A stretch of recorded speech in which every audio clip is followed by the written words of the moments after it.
नमस्कार विद्यार्थी मित्रांनो, टीईटी 2025 फॉर्म सुटलेले, फॉर्म भरायचे बाकी असेल किंवा फॉर्म भरले असेल तर हा व्हिडिओ नक्की बघा। या व्हिडिओच्या माध्यमातून आपण पेपर 1 आणि पेपर 2 थोडक्यामध्ये समजून घेऊया। पेपर 1 ला विषयानुसार वेटेज काय, पेपर 2 ला विषयानुसार वेटेज काय, परीक्षा कोण घेणार आहे आणि निगेटिव्ह मार्किंग आहे की नाही, आणि आता इथून पुढे अभ्यास करणं गरजेचं आहे कारण इग्नाइटची बॅच आजपासून चालू झालेली आहे। तुम्ही अजूनपर्यंत जर बॅच जॉईन केली नसेल तर इग्नाइटची बॅच चालू झालेली आहे। इग्नाइटच्या दोन्ही बॅचेस ह्या वेगवेगळ्या असणार आहे। शिक्षकांसाठी सेपरेट बॅच आहे आणि फ्रेशर विद्यार्थ्यांसाठी किंवा ज्यांना टीईटीची तयारी करायची आहे त्या विद्यार्थ्यांना सेपरेट बॅच आहे। फ्रेशर विद्यार्थी द्रोणा बॅच 7.0 आहे आणि जे शिक्षक मित्र आहेत त्यांच्यासाठी आचार्य 1.0 ची बॅच आहे। सो बघा, दोघांमध्ये डिफरन्स जो आहे तो असा आहे की तुमच्या वेळेनुसार बॅचेस वेगवेगळे आहेत, तुमच्या अंडरस्टँडिंगनुसार बॅचेस वेगवेगळे आहेत।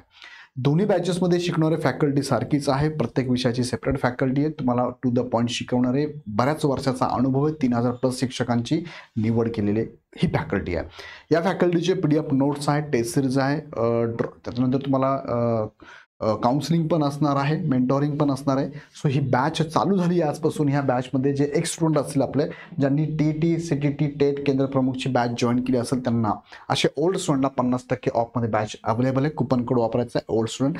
डायरेक्ट तुम्ही बॅचवर जाऊ शकता, बॅचची लिंक खाली डिस्क्रिप्शनमध्ये, कॉल करायची पण गरज नाही आहे। तुम्ही डायरेक्ट ॲप डाउनलोड करा आणि डायरेक्ट बॅच परचेस करा। तुमचे पैसे कुठे जाणार नाही, तिथून तुम्ही डायरेक्ट बॅच परचेस करू शकता।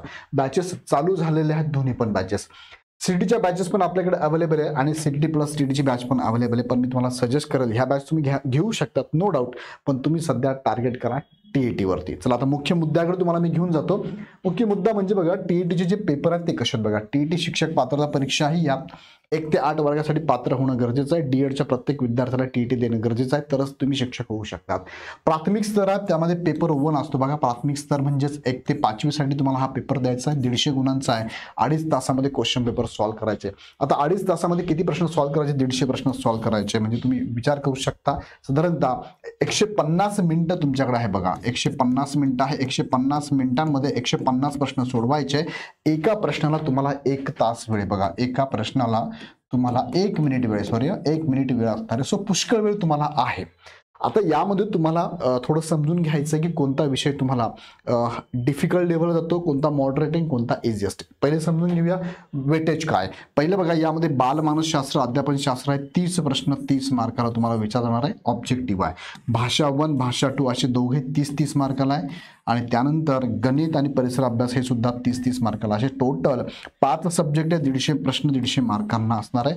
टोटल MCQ आहे आणि याला निगेटिव्ह मार्किंग नसणार आहे। आता एक मुद्दा लक्षात घ्या, तुम्हाला क्वेश्चन पेपर कसा सेट होणार आहे। क्वेश्चन पेपरमध्ये पहिले प्रश्न तुम्हाला जे असतात भाषाचे असतात 1 ते 30 पर्यंत, नंतर भाषा 2चे असतात 31 ते 60 पर्यंत, नंतर 61 ते 90 पर्यंत तुम्हाला आय थिंक सो बालमानसशास्त्र, किंवा याच्यावरती व्हिडिओ मी घेतला आहे, त्याच्या सिरीज पण त्याने दिलेली आहे, तो एकदा बघून घ्या। सो तुम्हाला अभ्यास करताना एक लक्षात घ्यायचं आहे की मला बघा कोणता सब्जेक्ट हा मला काय म्हणूया इझिएस्ट आहे, कोणता मॉडरेट आहे, कोणता डिफिकल्ट आहे। त्यानुसार तुम्ही काय करू शकता, सुरुवातीला इझिएस्ट क्वेश्चन पेपर किंवा इझिएस्ट सब्जेक्टचे प्रश्न सोडवले पाहिजे, नंतर मॉडरेट आणि नंतर डिफिकल्ट लेवलला गेलं पाहिजे। डायरेक्ट डिफिकल्ट क्वेश्चन सोडवायचे नाही, त्याने काय होते, तुमची मेमरी किंवा तुम्ही निगेटिव्हमध्ये जातात। सो त्याच्यामुळे इथे निगेटिव्ह तर नाही आहे, पण डिफिकल्ट लेवलचे क्वेश्चन आधी घेऊच नका। जे जमतात ते पटापट सोडवा। जर तुम्हाला 10 प्रश्न पहिले 10 मध्ये 7वा प्रश्न वाटतोय अवघड, तो राहू द्या, बाकीचे प्रश्न सोडवत चला। जे सिम्पलेस्ट फॉर्मॅट आहे, जे इझिएस्ट आहे ते पहिले सोडून टाका आणि मग तुम्ही वेळ देऊ शकता डिफिकल्ट लेवलला। सो अशा पद्धतीने हा पेपर 1 असतो, याचं तुम्हाला प्रॉपर प्लॅनिंग करावं लागणार आहे। याच्या संदर्भात आमचा सेपरेट व्हिडिओ पण येऊन जाईल की तुम्हाला साधारणतः एक्झामच्या दिवशी कसा प्लॅन आउट करायचा, तो पुढे आम्ही तुम्हाला सांगू। पण आता तुम्हाला अभ्यास करताना लक्षात घ्यायचं आहे की हे सगळे विषय तुम्हाला 30-30 मार्काला आहेत, 150 प्रश्न 150 मार्क 150 मिनिटात तुम्हाला सोडवायचे। आत्तापासून लक्षात घ्या, जेही तुम्ही टेस्ट द्याल, जेही तुम्ही सब्जेक्टनुसार टॉपिकनुसार टेस्ट द्याल, प्रत्येक प्रश्नाला 1च मिनिट तुम्हाला देता येणार आहे, किंवा तुम्ही त्याच्यापेक्षा कमी ठेवा, कारण डिफिकल्ट लेवलच्या क्वेश्चनला तुम्हाला जास्त वेळ द्यावा लागणार आहे। ओके, पुढे घेऊन जातो तुम्हाला मी जो दुसरा पेपर आहे शिक्षक पात्रतेचा दुसरा पेपर, पेपर 2 उच्च प्राथमिक स्तर आहे, 6 ते 8 साठी 150 गुणांसाठी 150 मिनिटं वेळ आहे। इथे सुद्धा तुम्हाला 150 प्रश्न जे असतात ते कशात बघा, दुसऱ्या पेपरला आणि पहिल्या पेपरला हे तीनही सब्जेक्ट कॉमन आहे, हे तीनही सब्जेक्ट कॉमन आहे, बालमानसशास्त्र, अध्यापनशास्त्र, भाषा 1 भाषा 2 30 प्रश्न प्रत्येकी आहे, 90 मार्क तिन्ही कॉमन आहे. राहिलेले जो चौथा टॉपिक आहे बघा, दुसऱ्या पेपरला तुम्हाला 4च विषय आहे, 4च घटक आहे, 4च भाग आहे. पहिल्या क्वेश्चन पेपरला तुम्हाला 5 भाग आहे. मग यामध्ये दुसरा जो आहे त्यामध्ये जो अनकॉमन आहे त्यामध्ये बघा, तुम्ही एक तर गणित आणि विज्ञान घेऊ शकता 60 मार्काला 30 असता, किंवा सामाजिक शास्त्र घेऊ शकता तुम्ही 60 मार्काला. लक्षात घ्या. आता आर्टवाले जे असतील ते जनरली सामाजिक शास्त्र घेतील, सायन्सवाले जे असतील ते गणित आणि विज्ञान घेतील. 60 प्रश्न 60 मार्काला, 150 प्रश्न 150 मार्काला, 150 मिनिटात सोडवायचे. आता याच्यामध्ये तुम्हाला लक्षात घ्या, दोघांमध्ये गणित विषय इथे पण आहे तिकडे पण आहे. फक्त परिसर अभ्यास इथे एक्स्ट्रा आहे, तिकडे तुम्हाला गणित जर घेतला तर विज्ञान तुम्हाला एक्स्ट्रा आहे, आणि गणित नसेल तुमचा तर सामाजिक शास्त्र एक्स्ट्रा आहे. मग अभ्यास करताना जे विद्यार्थी पेपर 1 पेपर 2 देणार आहेत त्यांनी पण लक्षात घ्या, 3 ते 4 सब्जेक्ट 1 आणि 2 मध्ये कॉमन आहे, आणि मग उरलेला एक सब्जेक्ट किंवा 2 सब्जेक्ट वेगळे आहे. ज्यांचं गणित विज्ञान त्यांचं गणित पहिल्या पेपरला पण दुसऱ्या पेपरला पण, ज्यांचं सामाजिक शास्त्र आहे मात्र त्यांना पहिल्या पेपरला आणि दुसऱ्या पेपरला 3च सब्जेक्ट कॉमन असणार आहे, सामाजिक शास्त्र टोटल वेगळा असणार आहे. परिसर अभ्यासमध्ये तुम्ही थोडाफार सामाजिक शास्त्राचे विषय येतात पण तितकीचे येणार नाही, हा लक्षात घ्या.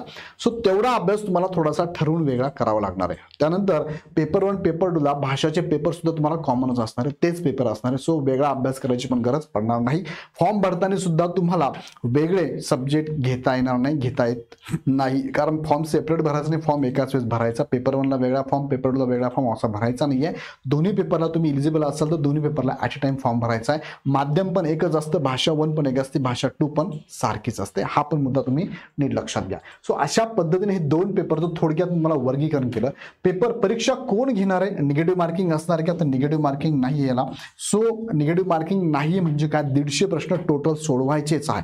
ऑफलाईन एक्झाम होणार आहे, ऑनलाईन नाहीये. आणि हे एक्झाम कोण घेणार आहे तर पुणे परिषद घेणार आहे. त्यांनी जी ऍड दिली आहे त्यात त्यांनी स्पष्ट म्हटलेलं आहे, शासन निर्णय 23 ऑगस्ट 2013 अन्वये शासनाच्या वतीने महाराष्ट्र राज्य परीक्षा परिषद पुणे या कार्यालयामार्फत महाराष्ट्र शिक्षक पात्रता TET परीक्षेचे आयोजन 23 तारखेला करण्यात आलेले आहे. सो तुमची परीक्षा कोण घेणार आहे, महाराष्ट्र राज्य परिषद पुणे घेणार आहे. निगेटिव्ह मार्किंग नसणारे 150 पैकी 150 प्रश्न सोडवायचे, हा प्रयत्न तुमचा असावाच लागेल. निगेटिव्ह नाहीये सो घाबरायची गरज नाहीये. सो पुढे मी तुम्हाला याच्यावरती डिटेलमध्ये सांगेल की कसा क्वेश्चन पेपर सोडवला पाहिजे, आपण काय सिली मिस्टेक आपल्याकडनं होतात ते पण मी तुम्हाला सांगेल. पण आता अभ्यासाला सुरुवात करताना हे वेटेज लक्षात घेऊन अभ्यास प्रॉपर करा.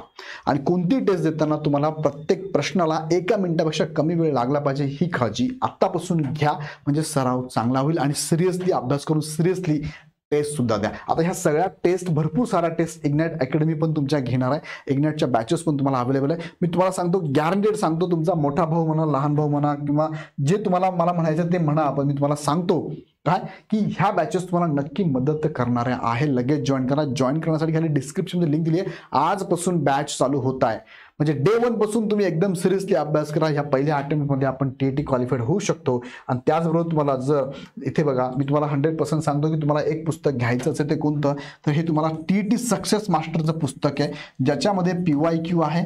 बघा, PYQ तुम्हाला अभ्यासाची दिशा दाखवणारी आहे. यामध्ये काय केलं तुम्ही, विषयानुसार बघा, सब्जेक्टनुसार आम्ही काय केलंय, जे PYQ previous year question paper आले ते आम्ही टाकलेले आहे. म्हणजे मराठीचे वेगळे केले, इंग्लिशचे वेगळे केले आहे, गणिताचे वेगळे केले, परिसर अभ्यास वेगळे, सामाजिक शास्त्र वेगळे, विज्ञान वेगळे. का वेगळे केले याच्यामध्ये, कारण तुम्हाला एक अंदाज येतो की मला आता अभ्यास करताना त्या घटकाचा अभ्यास त्या कसं करायचं, त्या घटकावर प्रश्न कसा विचारला गेलाय हे पण समजून घेणं गरजेचं आहे. त्यासाठी हे पुस्तक खूप महत्वाचं आहे, सक्सेस मास्टर.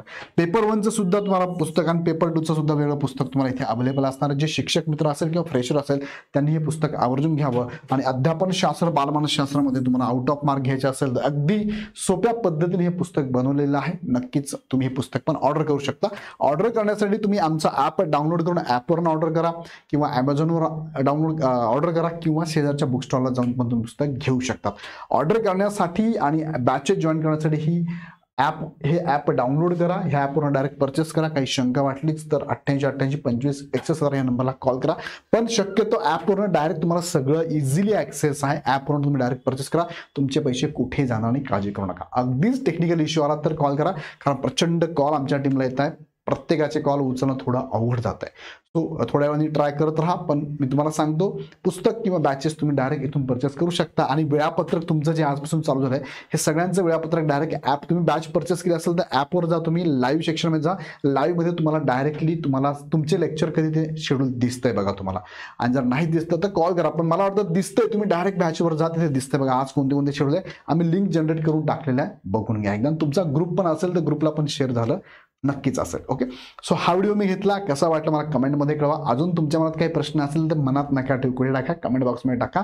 आणि व्हिडिओ आवडल्यानंतर नक्कीच 5 मित्रांना तुमच्या शेअर करा, तुमच्या ग्रुपला शेअर करा.